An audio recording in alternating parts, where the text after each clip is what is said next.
Here is another disease in which we see that the skin of the hand appears to be rather atrophic and shiny, and in addition you see kind of a loss of the normal wrinkling of the skin, as though there was a diffuse fibrosis in the dermis. Well, indeed, there is a diffuse fibrosis in the dermis. This is a disease called scleroderma. In the old days, it was probably more likely to be called scleroderma. Nowadays, the preferred term would be systemic sclerosis.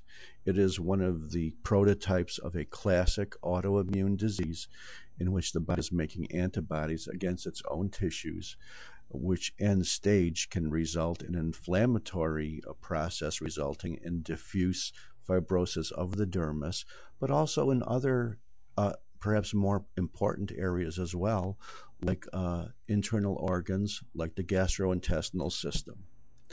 Let's take a look at the skin microscopically.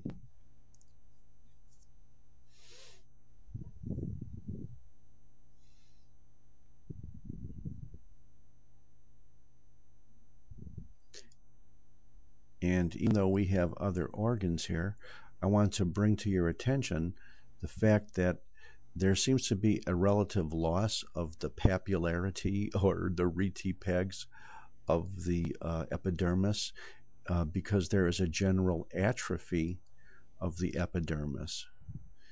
And you can see that the skin is very thin, still has a, the full thickness from the stratum corneum to the basal layer, but there's not much by way of rete peg formation or good differentiation between papillary dermis and reticular dermis.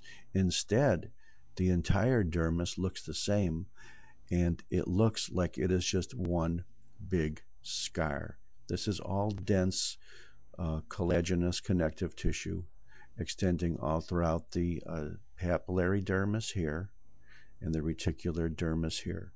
Perhaps you can see some small remnants of sweat glands or maybe a hair follicle every now and then, but for the most part this is atrophic epidermis and an entire dermis which is replaced by scar tissue. This is scleroderma or systemic sclerosis. Thank you very much.